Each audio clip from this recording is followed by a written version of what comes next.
Welcome back to the LCS Challengers for the last time as we're getting ready for our final game of the day. Ever? We do have a little, not ever, just for this week, Joshi. We'll come back next week. But we do have a little bit of fun lined up to try and spruce some entertainment while we're waiting on our second game here. So I have gotten myself together some very fine painting skills. And I have decided, in the theme of things, since we are LCS Challengers, that art is also challenging, and I'm going to try my best to challenge it. Yeah, you see, exactly. Because art is very challenging, and I'll be able to represent that here in a few minutes. So I've picked a couple themes, 2 of them to be specific, from this last game, and I've drawn 3 separate pictures for each theme, varying in quality. Okay. But I will go ahead and walk you guys through this story. We can talk about each photo, what it means, and then hopefully at the end you guys kind of get where I was going with them. So we're gonna start it off. We're gonna switch. What do you got, Joshi?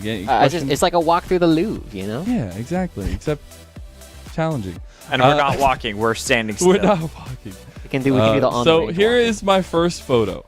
Definitely so this, not like walking through the Louvre. Why not? That sounds awesome. I'm saying this isn't. I mean, hey, you never know. Does the Louvre have swords? I hope you can recognize that those are swords. But this is my first drawing, so I hope you can appreciate. I thought they were the giant artistic skill sticks, that went to into be it. honest. Well, they have handles. The stick is on the left side of the screen. Okay. Hey, wait, can we go back full screen it real quick, Jay? Yeah. I want to point out something about the sword on the left that Amenis is holding. He's holding it by the blade. Yes, he is. That's how off the rails he is. He's just crazy, right? And he you know. Get away from the artistic skill. I said it was challenging, all right? I said it was challenging. Please don't hurt me, my feelings. What happened to this photo? What is this photo representative of? The gank mid by Wukong. Oh my goodness! Oh right on my the money. God. Couldn't believe it. Do you like my collie? The first blood, yeah. Collie yeah. looks cool, right? Yeah. I honestly, I gave where's her the collie? ponytail. Wait, where's the collie? I didn't even in notice. the shroud. What? I That's off tried on the to right. give her You a can't see it in ponytail. I the- thought in it the looked small like a video. shuriken. I can't see it here. Oh no. Okay, hold on. Let's see if I can zoom. Can you out. drag it around? Can you give us the animation? There you go. Oh, well, I thought that was a turret. That is not a turret. No. Hiya. that is not a turret. Thank you. I'll be here all week. So Perfect. moving on to the next part of the story, right? All right. Okay. Okay. What is this? What could this possibly Why can't be? we be friends? Why can't we world be peace. friends? Is that what it world is? peace? What does it say? Let's go, team. Definitely world peace. Definitely world It's peace. world peace. That's what that is in the middle right there, right? Yeah, it's a Yeah. representation Definitely of it. not some sort of energy being Is this the power distributed. of friendship? Is that all you're trying to do? Yeah, it might be. It might be. Spirit bomb Could it or be? something like that? I mean, those No, hands it's the are power- really detailed. The hands are really detailed. I hope you can I I thought understand. those were. It's like I thought those were flippers. no, they're. Maybe they are. I don't Maybe know. they are. I mean, there was a. No, Nami was on the there other was side. a Nami. Dang. And, you know, that we'll get to that a little bit later. All right, At least so we're none gonna of them are move on. holding the blade. We're gonna move on. Yeah, to that's the true. third one. All right. Yeah, the blade was. That's the key kicker to the theme here. All right, third Okay. one here. So this say? happens. All right, this happens sometimes, but it's about what you gain from those situations. All right, and the Is this positive like- attitude. Is this like one of those pictures? Like, what was that movie? Is it the Stranger Things where you see the giant beast in the background? It's just going. pretty much. Why does Spiced Cloud9 in have with 4 a little bit of legs? the Call of Duty meme? What? Why does Cloud9 have 4 legs? They don't. That's 2 thick legs. It's a big I person. honestly thought it was 4 Come legs on. too, and that's what made me think of like a giant beast in the background well, going. You know, I didn't think that part. You know, like, the timing at the end, it kind of took off in quality. All right, he had to, you can only get as much effort me, I as the understand. artist is able to do. So what could be the theme here? You know, there was a lot of positive moments. There was the second picture. If you want to go back real quick and show off a little bit of the whatever that is developing in there in the middle. And I mean the first one's go back just because the artistic skill. That I'm was just gonna given go to with the that. last one where it's just you see a giant gargantuan Godzilla-like monster in the horizon, and you say, you know what? Maybe it's a good time to go into the bunker. Joshi, Well, do you I think have I know. any- I think You I know might what have the theme said is. it earlier. It's a Cloud9 versus FlyQuest Game 1. Probably. Yes. It is the power of friendship. Damn it. It was supposed to be the power of friendship, and then things got really one-sided. So I was like, they'll be positive. They'll go get them next time. All right, that's the power of friendship, right? I mean, Cloud9 seemed like very get in good the friends bunker. in that game. That's all I gotta say. All very right, good friends. There you go, exactly. And hey, maybe they come back in game number 2. Now we're gonna move on to the next team. This one took a little bit of a deep end. My drawing skills definitely got a lot better because I didn't draw as much. But this first one, pure artistic talent. You ready for it? This is another theme we got going on today. Pure artistic talent. Bunch Beauty of vegetables. of the eyes should go in the Louvre. I do like the sushi. Why? Sushi, the spider. The spider's really good too. The spider's I perfect. hope thought that's Lulu Siri. was the perfect one. I thought that one was the best. Oh, wait, let's go back. I can't see it from here. Wait, you can't see it. Hold on. Oh, okay. There you go. You got the big purple hat. Does that taste purple? It does taste purple. I love how Lucian's There we only go. identifying characteristics are that he has guns. I mean, Darius isn't much better. Do you It's a need zap. more than that? Like, I'm pretty It's like sure it's that's like all going you to the beach and finding something that a piece of driftwood that kind of looks like a gun, and suddenly you're you're part of Spec Ops, and that's exactly what it looks like to me. But is this supposed to be when Nami just dies? Yeah, I think so. Yeah, Yes. yeah. Also, I realized the Ultra Shock laser, if you draw it like this, looks a lot like Final Spark, but I would put it shorter, so I was like, oh, maybe that means that it's the Ultra Shock laser. But Yeah, that's definitely what I thought it was. yeah, for sure. Easy. Say what I tell you. Piece of art. It gets more simple from there. My artistry went up through the roof again because I stopped drawing stuff. So this is what happened next. Arachnophobia. Oh, you're There's so spiders good. everywhere. Look at the drawing of that. Arachnophobia. That's Definitely great, right? arachnophobia. Dang. Look at the lines. Seen the The movie. lines I'm in between impressed. the things that I did not draw. Those are really good. I'm impressed that you took the time to give that much detail to each individual spider. Yeah, I too. knew you were No, already. wait, that's decent where at I said I painting. stopped drawing. I will not take him I'm credit for giving this. you What I credit. I'm want to giving you focus on credit. is the lines. The lines you see. All right. No, So but- wait, are you telling us that you're using AI art? We have no? to cancel you. I don't know what you're talking about. You can't prove anything. Anyways, what is the thing? What is going on here? You said there was spiders Arachnophobia. everywhere. All right. Arachnophobia. Well, who? Who else is a spider? It was Tomio. There you go. Yes. I needed his name. All right, we're going to move on to the last one. We're getting really close here. So this is what happened at the end. Because the spider Dude, went he's so to the good. bank and came away with so much money. It was ridiculous. You see, graphic design is my passion, just like you, Joe. Oh, there you You did go. a really good job in drawing the coins. No, I didn't. I'm not Yeah. taking credit for this. Yeah, a really good job at Uh, that. You even got the So- gradient mixing your I different know, paints isn't that over the really Cloud9 impressive? logo. Like, What could honestly, possibly be the theme here? I mean, like, what, like, going through this? First of all, starting off with an absolute banger of an artist piece, and then moving on to like what happened afterwards. Yeah. What's the theme? Cloud9 being Scrooge McDuck, just having piles of There money to we go. swimming in. It was Tomio being Scrooge McDuck for his team. I don't know, something along those lines.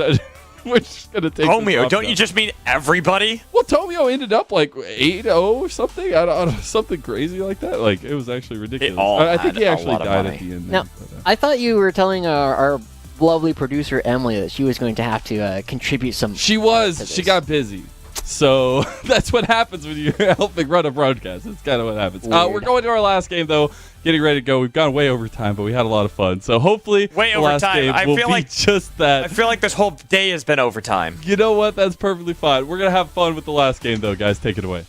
Yeah, we will. It's gonna be good. I'm glad to cast some League of Legends. We'll talk to Lennon after the game, but we got to get through this one. Cloud9 Challengers, the only remaining team to only have a single solitary loss.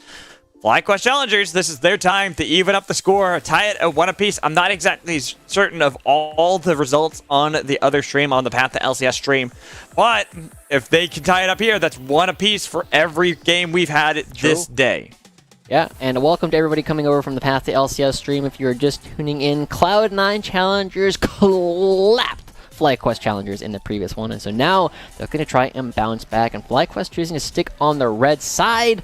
They gave Philip 2 bans last game in order to try and protect the Jax on their 3rd pick, and unfortunately it did not quite work out, as there are too many things that Jax kind of struggles into, and Fake God definitely seemed to have Philip's number. And looking at the bans at the moment, nothing has changed between the games. I actually expected to see a little bit more adaptation, at least for FlyQuest, but when we see that power, the Elise pick first.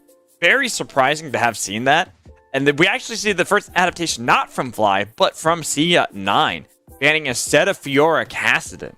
Yeah, it's a little bit interesting to see this ban coming out right now, right? I mean, there's no Shochi on the team, and Spyrex, you know, he's not never played Kassadin, but it's not something that he's super known for. And the Elise ban actually going to be coming out for Cloud9, which means that, I mean, we were saying this before, Lost and Zeyzal were winning the Zarya plus Lulu lane into Masu and Keetong. Now they're the ones that are actually going to be having the Lucian as well. But I'm looking at that Heimerdinger. Still open for the bot lane of FlyQuest if they want to grab that. Maybe even get a Varus so they can have additional poke. Stay as far away from Lucian Nami as possible. Grabbing the cat instead. Zarya obviously going to be the pick that they have right before the next part of ban, so it will be the Lucian Nami trade.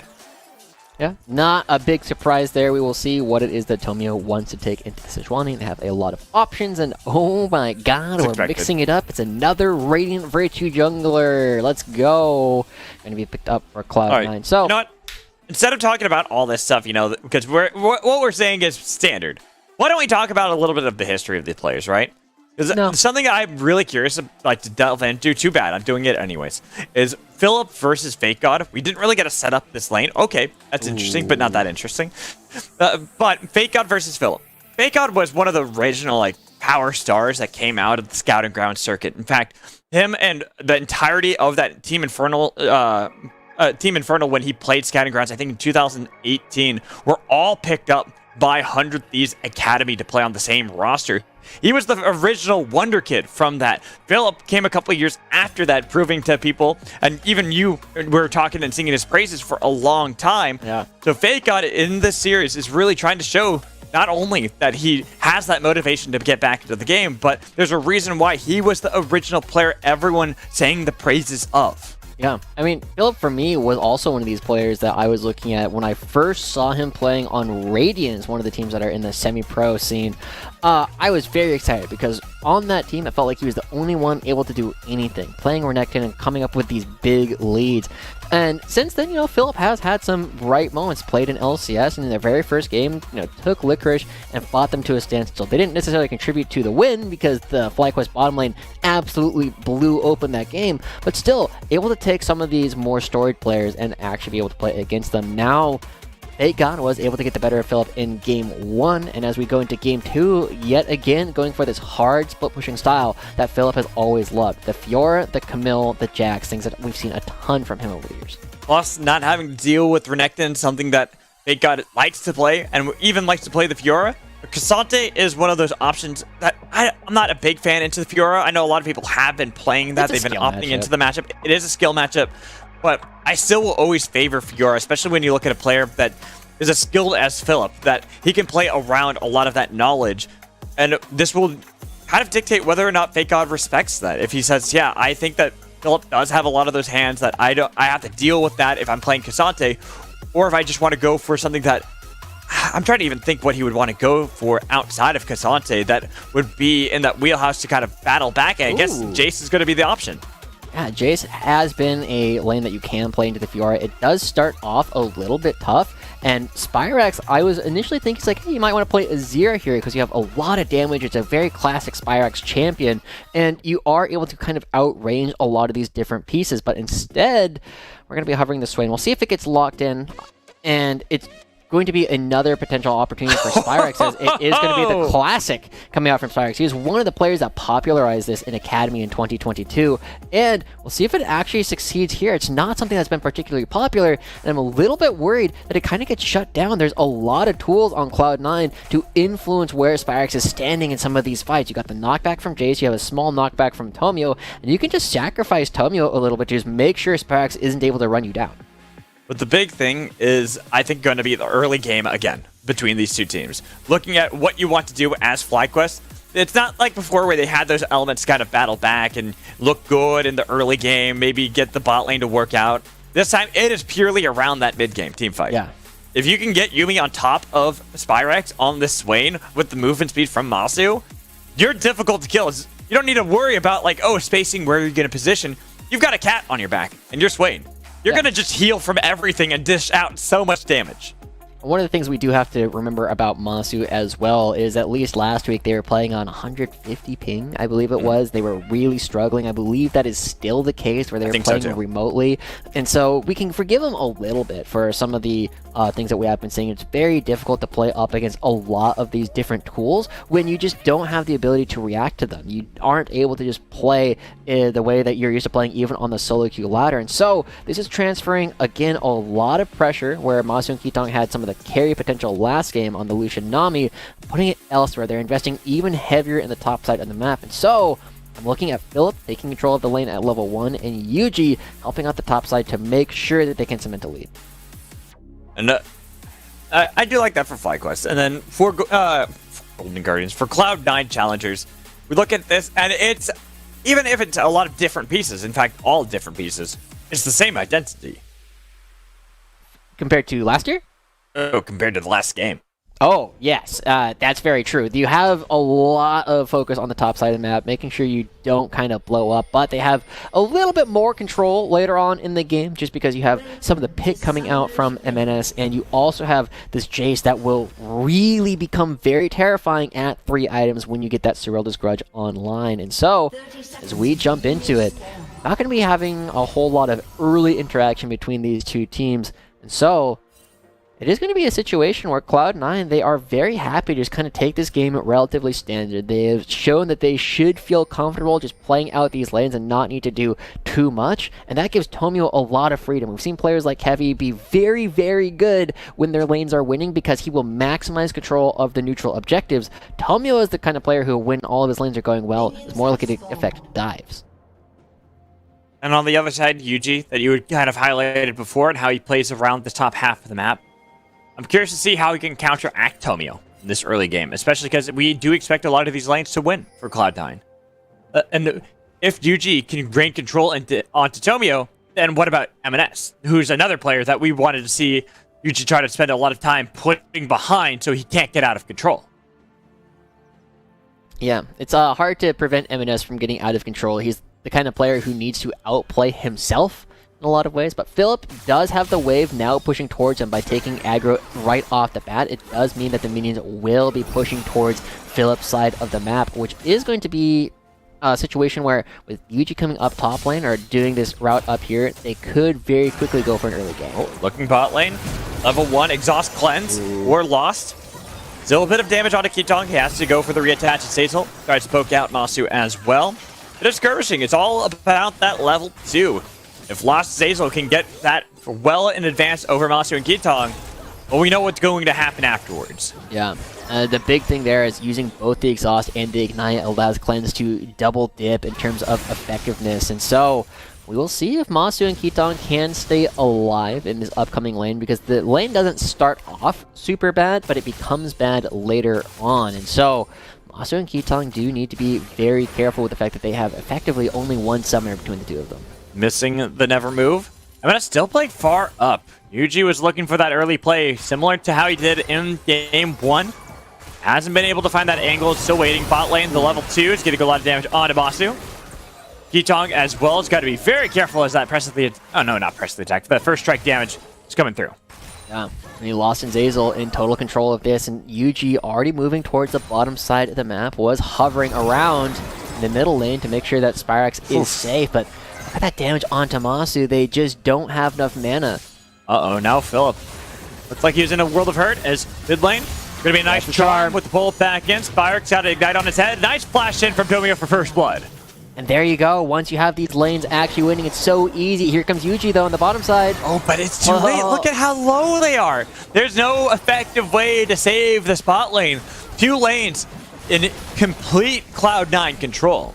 Yeah, and Tomio is here as well. Masu and Kitong need to be very careful. You probably just have to back up after this wave because Lost and Zazel can just look for the dive. Masu and Kitong, this game is looking brutal brutal. I remember a game when Unforgiven first came back. The second game, they were playing the Varus against AoE, and they pushed the opposing bottom lane completely off the wave almost immediately and had like a 50 CS lead. It looks like that. Oh, Lost got baited there a little bit. He saw Ketong detach, but Ketong immediately retached. That's forcing Lost out of lane. You know, it's a minute detail, but it does help out Masu and Ketong at least somewhat. I mean, look at where the wave is, though, Alex. The fact that the wave... If that didn't happen at all, where would they be? I mean, it's going to be really rough when they come back because the wave is closer to FlyQuest turret. When both waves impact, FlyQuest wave impacts first, meaning it starts doing damage, and this is a free setup for Lost and Zeyzal. I'm worried that this CS difference will continue to increase before it gets better.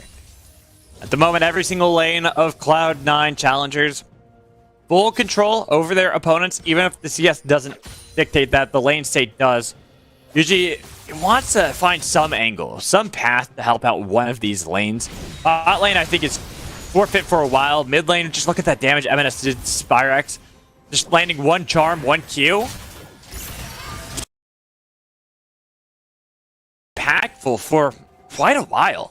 They're looking top lane at a potential dive. Tomio is also hovering up there, completing the Grom, trying to make sure that a dive doesn't happen. We'll see if he reads it or moves to the bottom side. Uh-oh. Could be just Fake God oversaying it. Welcome. Waiting for one more auto to gift gold over to Phil. Yeah, sometimes you feel yourself, and sometimes UG walks into the room. There's not a whole lot that you can do, and now we're looking at 2v2 bot. You really want to go for this fight, because that's going to be a nice exhaust cleanse away by Lost, but they got the damage. They can look for it. The flash in from Masu. Let's go. And he does it! Taking the kill off of Lost. He will die to the supportal combat, but you'll take that fight if you're Fly. Wow, Cloud9. Oh, Zeyzal.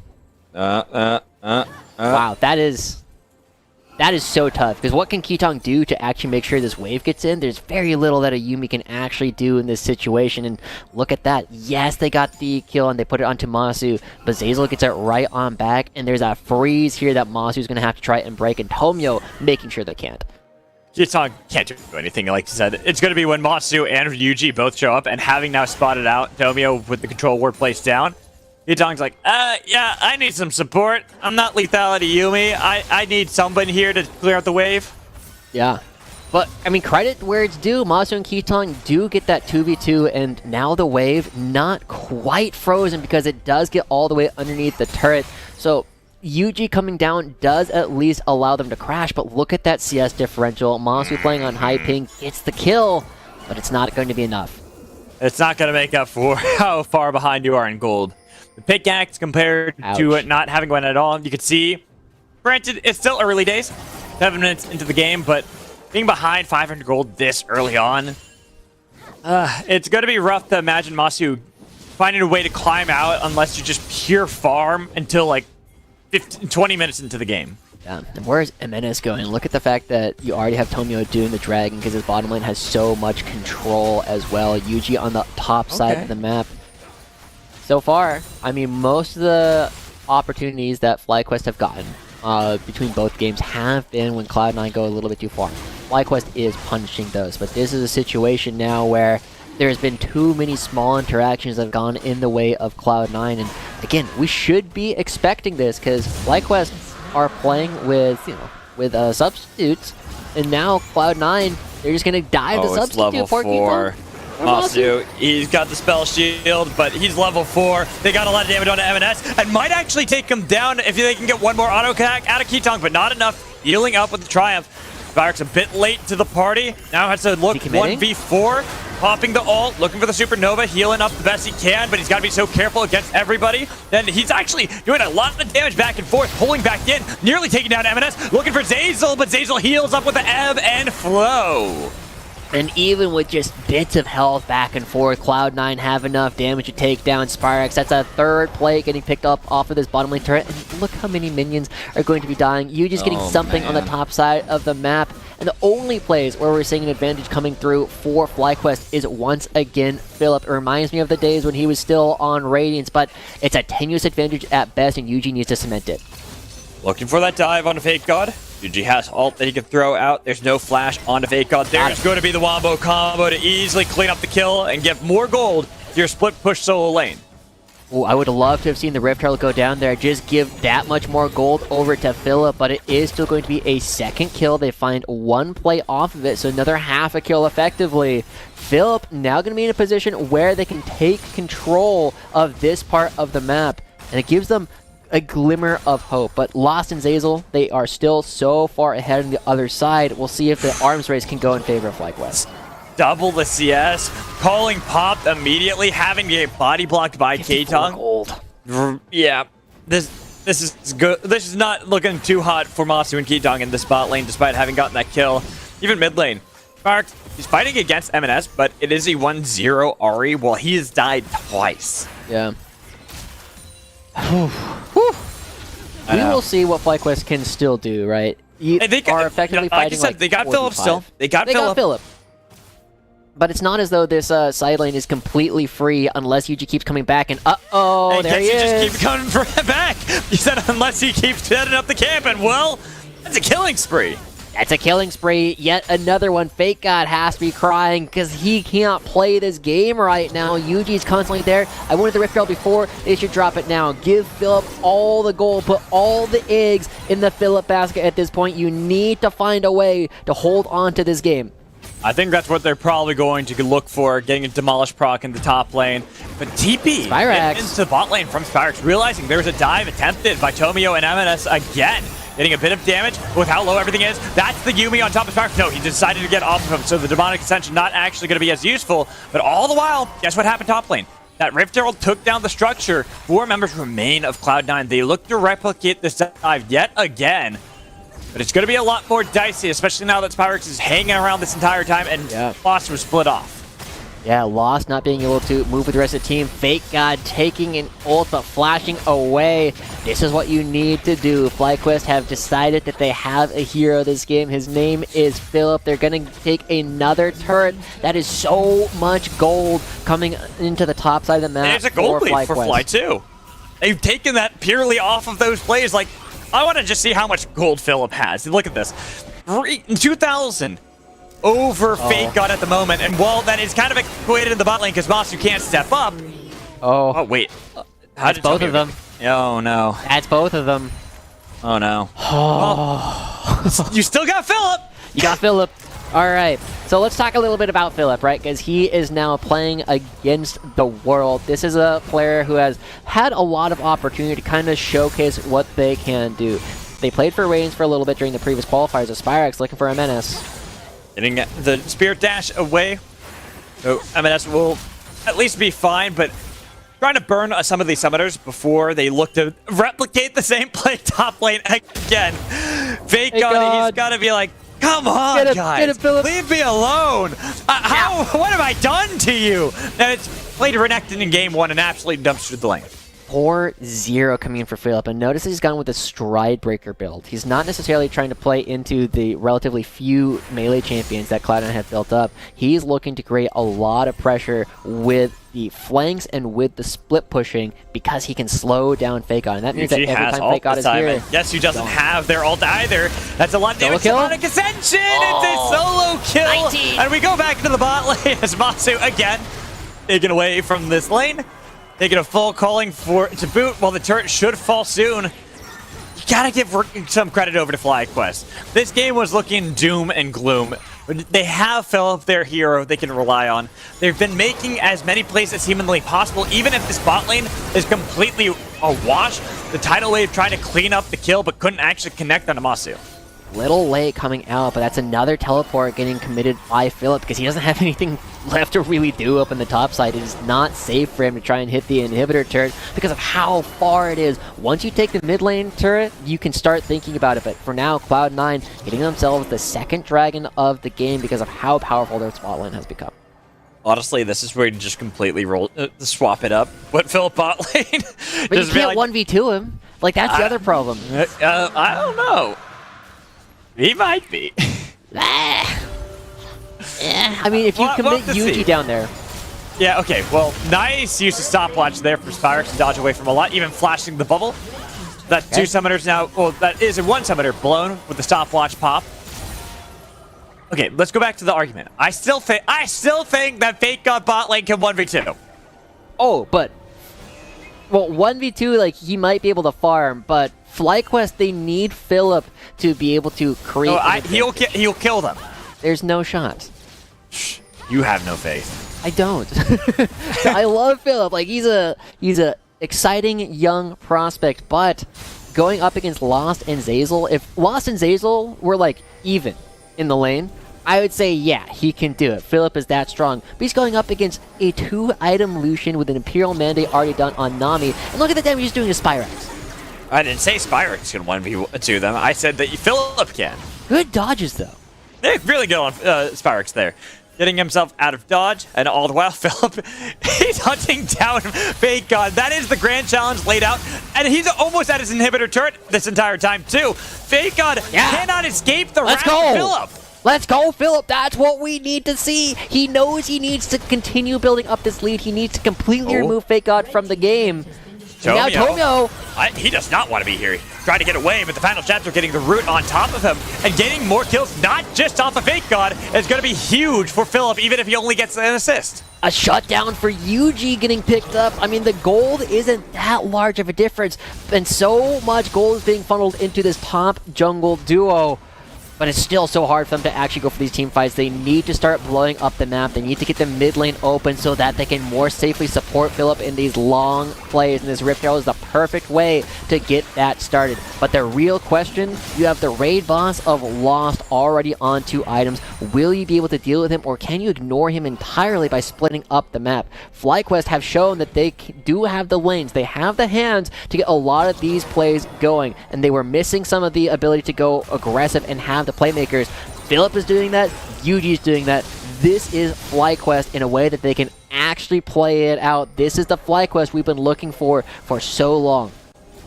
You still have to kill Lost, as you mentioned.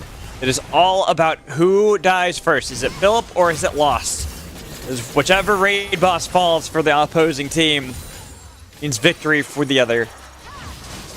As Lost is getting more gold, taking another turret in the top lane, pretty much equating the 2 turrets that were taken by Philip beforehand, but Philip is getting even more assistance with more gold to be funneled into his pocket. As this turret ends up going down, look how far back Fake God needs to go. I mean, he doesn't even have a ward in the Krugs bush. He doesn't know if UG is still sticking around, and he just has to play as though they are. And look how many people from Cloud9 are coming towards the bottom side of the map to make sure he can actually farm. All 5, just to make sure not only that he can farm, but there's not another Rift Herald with the second charge. So FlyQuest, this next dragon, I think, is going to be a big make or break point for both teams. How do they choose to play around it? Do FlyQuest think that they can scale into the game with the fact that Masu is very far behind, but will become a threat the later this game actually goes? Or do they just want to try and pick up gold on the sides of the map, allow Philip to scale into the game as well, and actually go for these big split pushes? I like the fact that UG and Keetong are both here to actually help out Philip and make sure that he's not under threat of getting shut down. At this point, it's just funny to see that they've completely abandoned Masu. They're like, Masu, good luck. You gotta do your own thing. Look, it's not you, it's me. Go farm up the jungle. It's okay. We're just gonna put every resource into Philip otherwise. Yeah, I mean, it's what you have to do, right? You need to just allow Masu to catch waves back and forth. In Cloud9, they're now coming in force into the bottom lane. I also like this, that Spyrex has gone for the Rally's first item. I'm curious to see if it's going to be a Leandri's or maybe even Everfrost, just for more assistance to really facilitate Philip carrying. Yeah, -1's in chat, real quick. But now MNS, he probably doesn't realize that Philip has friends. MNS wants to see if he can poke the beast a bit. He's like, I'm barely decently fed. Bot lane. I've got friends behind me as well. Ooh. It's fine. Oh, yeah. Though he's got more friends. Yeah, more friends. Yeah. And they're pushing up 3 members coming in behind. There's a teleport. That's a TV. There are. I see them all. They see them all, but they don't see the TP behind from Spyrex, so they think it's going to be just 3 members instead. Or Masu. They get a little bit of damage. Masu is nearby. Oh, they got him! They've got the change, and they've got the kill! Yuji's taking up everything. Well, Philip tries to stand this to fight against Tomio in the thick of everything. Well, Spyrex is taking up a lot of damage. Lost is out of there. He was able to cleanse away from the Never Move. They can continue to the chase. They got the slow onto Rylai's. They've got Zeyzal low, and they're looking to continue to chase this, but they exhaust. There's no cleanse available. He had flash, though. That is one thing that'll keep him alive and ticking. A lot of distance gained. Rallying projectile did not connect that time. So the bot lane of Cloud9 survives. But with the dragon available, FlyQuest can peel back for the objective. They get the kill onto Jimenez, but they're going to be losing their mid lane turret. They also grab the dragon. Tomio here looking for a steal. Hoping that he can get in it. He has a good angle, but Fake God's nowhere to be seen. Instead, they're channeling up the Vault Breaker, dashing back towards the team. Lost around the pit as well, healing up effectively, but it's going to be secure as Yuji's going to be the target. They've got a lot of damage. Philip could not get on top of Lost quickly enough. Here's Jimenez. He's respawned. He's taking the Hex Gate. The flash is away. They've got to get Philip. The raid boss is the one they want, and look at the damage on top of him. They've lost Spyrex. The flash in, and revenge for Fake God with Cloud9 routing the rest of FlyQuest. It was a great first fight for FlyQuest, but the second fight coming through on the second time is 100% Cloud9. They get the shutdown on the raid boss. Philip, 500 gold going over to Cloud9, and look at this, they're turning towards the Baron as well. Everybody's coming out of base, and they are so fast with these Hex Gates. Yuji looking for a potential steal to keep his team in the game. I gotta hope for a miracle again, and this time it doesn't look possible as Emedes took a lot of chunk of damage onto Yuji. With every member of C9 Challengers in the vicinity, Yuji, he's pushed out so far away. They don't even have any inkling of how low this might be. They're starting to move up now. It's spotted out by the wards. Looking for the charm to connect. They could dash over the wall. Glacial Prison connects. Do they want to go for this? Masu! Masu, what are you doing over there? All right, he's getting a lot of attention. They've stopped the Baron, but now he is in certain danger. He had to sacrifice his own life just to make sure Baron's not taken. I'm gonna chalk that one up to 150 ping, maybe. There's no way that was intentional, but at the very least, it gets them off the Baron. Hey, free kill. Small victories coming through for FlyQuest. They do not give up the Baron, but still 5,000 gold lead for Cloud9. They shut down Philip. Lost is still completely active, and across the board, we're going to take another look at this. Remember, Fake God has been pushing basically this entire time. He gets the mid lane turret, and because Philip is so low on mana and HP, he's not as effective. He's not able to get on top of Lost and hold him there because they have no ultimates. They have no way to keep Cloud9 there. And Jimenez just able to come through and clean it up, finding so much more damage. FlyQuest was looking so good in this game. Philip was so strong. But they just take one fight when they aren't prepared. They don't have their feet ready to punch. Oh, FlyQuest, they're not sure just yet. Oh, the bubble! Still, but it's Lost. Nobody's touching Lost. You gotta do something to him because he gets so much damage on you. And you feel for Philip, right? This is a spot where he looks at it and he sees so many people that he can hit with a Stride Breaker and he gets them, but there's so much damage getting poured out from Cloud9. He has to try and make things happen. They are down that far on Cloud9. Now they can turn towards the Baron potentially again and dare FlyQuest to walk in with no Swain ult. There's a TP for Philip. Can always join in, and the mobility the Hex Gates give allows Spyrex to show up pretty quickly back into a potential fight around the objective. As you mentioned, look at the cooldowns. Not having that Demonic Ascension is going to be a big loss for Spyrex, but there is no Spirit Rush out of M&S either. Yeah, Yuji looking for a potential steal. They have more people here to support them. 100%. Still Philip in the bot lane. Hasn't popped TP just yet. Waiting it out. Cloud9 are trying to see if they can get that as Masu. He's found, and he is deleted by Lost. That's one member gone. Yuji's still looking. He gets the ult. Oh, but they didn't get Lost with the Glacial Prison. Instead, it's Zeyzal. Lost still untouched. Spyrex might be the casualty as Spyrex is taken down. Again, they cannot kill Lost. He just continuously gets out, and Cloud9 are baiting FlyQuest into giving up kill after kill after kill. Now you go back to the base, you spend all that gold, and this is what we should be expecting. Cloud9 challengers, 3 LCS players, Las and Zeyzal completely taking over the game, showcasing that they still have the experience to come out and take down all these teams. They use the Hex Gates, they're going to take total control, they're probably going to pick up the blue buff from FlyQuest as well before the Dragon. Take everything on the map that they possibly can. The world is their oyster. If they get all the riches, it's up to FlyQuest to see if they can eat the rich. The Tuck Tail, this is a pretty hooey, potentially overdone Cloud9. Now FlyQuest, I mean, you kind of have to send a Hail Mary. I think AoE here would just see that there's no, or try and clear out the vision on the Baron and try and trade it out. But look at this, Philip on the top side of the map, creating pressure. Fake God still can't match them, but at least he might be able to wave clear underneath the inhibitor turret. Spotting out Yuji.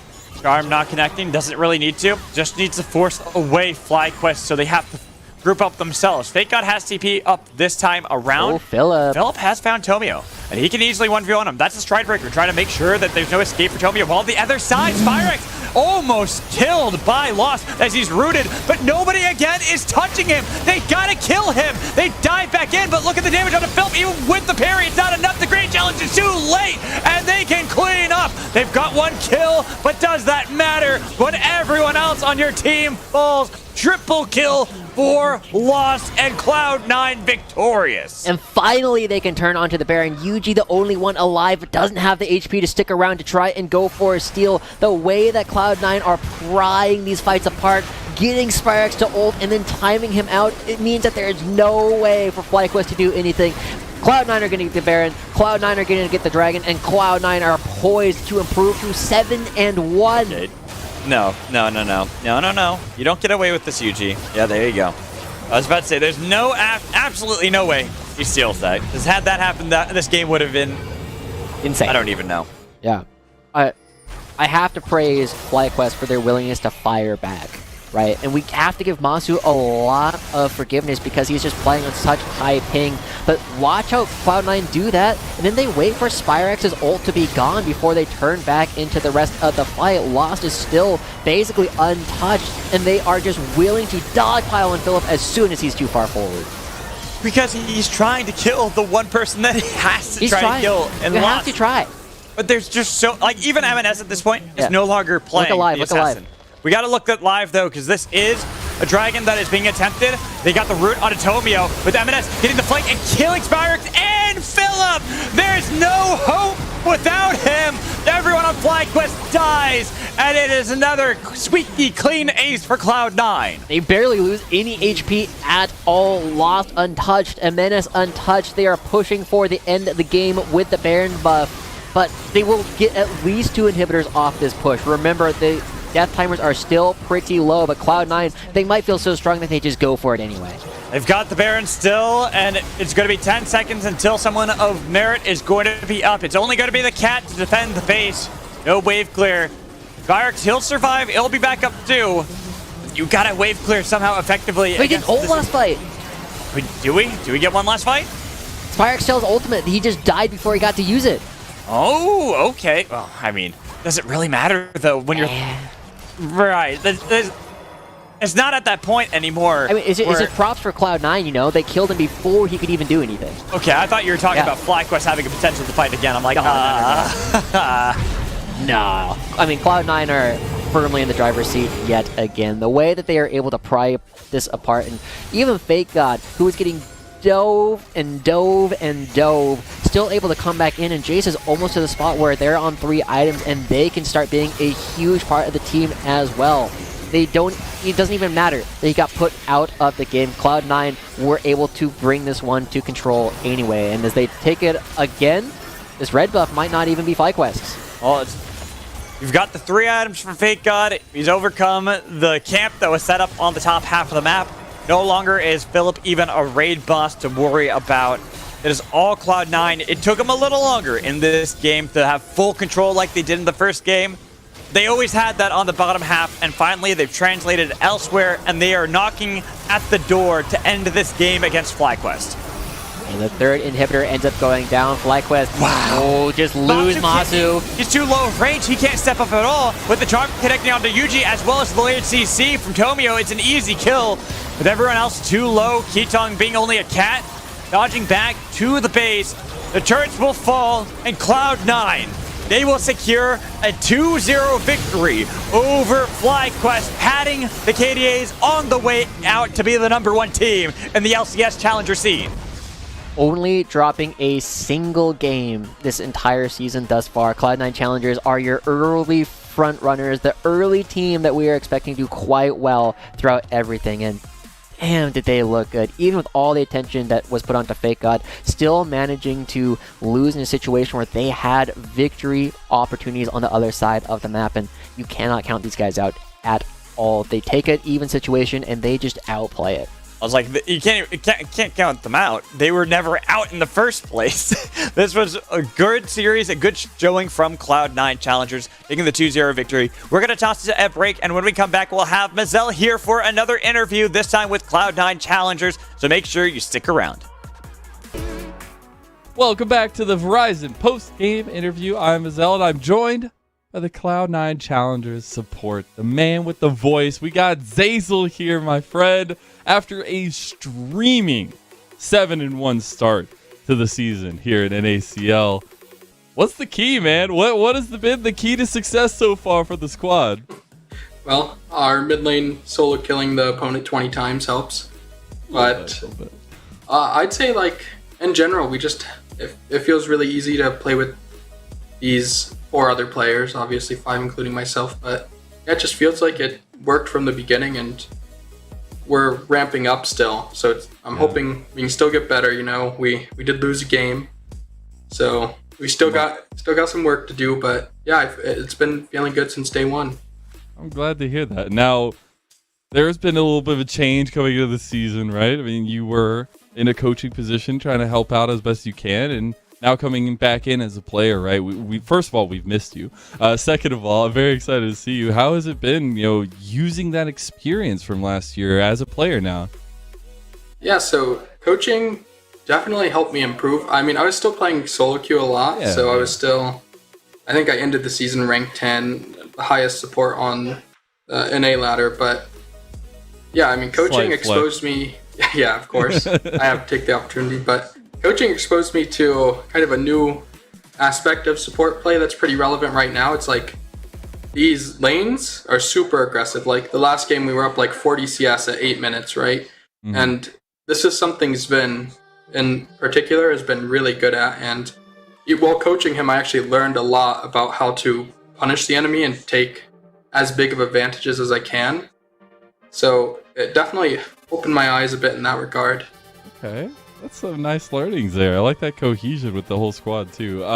Now, we have heard from multiple members on the team that you are definitely a guiding voice in terms of shot calling and kind of playmaking as well. So how do you kind of approach shot calling and especially techniques during the later parts of the game, the macro decisions? So my main idea is just when I approach a game, I just want to keep everyone on the same page.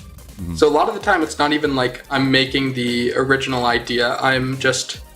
someone else will give an idea, I'll make sure everyone follows through with it. So it's like maybe MNS suggests that, or like MNS wants to play top and wants to take top tier 1. I'm going to tell us to go 3 through mid, push mid, swap top to mid, and we go for top tier 1, things like that. But my team puts in a lot of effort to make original calls too, and I help to add to that. So I'm more a facilitator than the only one making calls, I would say. All right. A little bit of that team synergy going down at least. You're working with Lost now. What has been an interesting, learning curve with Lost, or what's been maybe your favorite thing working with Lost? He's very aggressive, so that was the most interesting because I think throughout his career he hasn't had the chance to be on like a top team, so I don't think a lot of players actually realize how aggressive of a player he is. And I didn't even know. So I guess that was a nice surprise. It's like, he is an absolute maniac in a good way. And I like playing with it a lot, that play style. That goes in with what you were talking about earlier as well. But the change-up doesn't stop just with your duo, right? You're talking about holistically, the whole roster is different. So how's it been kind of working with all these new additions to the Cloud9 family? It's been great. I mean, all of my teammates, I guess it's like Fake God came back after taking a bit of a break. It hasn't slowed down at all. He's great in lane. Had a bit of a rough last game, but that was mostly, we'll say the jungle put him at a disadvantage. Their jungler ganked him a couple times, but yeah, Tomio he's newer, so he's learning, but he's very, very good mechanically, and I like playing with junglers like that are just aggressive, mechanical. And M&S, he's got a bit of a reputation for being toxic. I haven't experienced anything at all like that, so he's a great teammate, and he solo kills his lane, always has mid push. I can't complain. It helps a lot, I'd say, but that's really great to hear. And then, like I said previously, Lawrence is great to play with too, Lost. Yeah, absolutely. Well, I want to focus back in a little bit more on you, Zeyzal. I want to know, what is your motivation this year? What is driving your success? My goal is definitely to get back into the LCS. So this is kind of like, I guess the goal is next split I'd be in the LCS. So at minimum here, it's like my goal is to obviously win the split, whatever, playoffs, and then sadly, move on from NACL to hopefully LCS. Yeah, I'd be here for the come up, man. And I do want to give you a moment to give any shout outs, anybody you want to talk about here before we let you go. Yeah, thanks to all the Cloud9 fans, my teammates, my managers, everyone who is helping keep our team together, schedule our scrims. Those guys do a lot behind the scenes. Thank you. All right. Well, thank you so much, Zeyzal. I'm sure we'll be talking to you many more times throughout the split. Have a great one. You too. All right. I'm going to go ahead and bring back my wonderful casters on the day. I've got Magical and I've got Joshi to round out the day here. We're going to go ahead and bring up and talk about the standings here because, as we've already mentioned, Cloud9 dominant here. 7-1 on the openings of the split, but just behind another would-be hero, would-be champion of NACL, Dignitas at 8-2, being outdone a little bit. Yeah, I'm excited for both these teams. Big Zeyzal fan, big Insanity fan. They are both playing quite well so far in the early stages of this season. And we'll see. Dignitas have had an extra series to play with. They are going a little bit further, so we will see how well these teams will be able to stack up going towards the rest of it. For the rest of the standings, though, not a ton of surprises. We're still excited to see that Fear is sitting there in third, but other than that, I think the big storyline has been about how well so many of our teams have been able to bounce back and kind of move a little bit closer to the standings we were expecting at the beginning of the season. Yeah, and Magical, any thoughts on any of these particular movements this week as we close out week number 2? I think he's muted.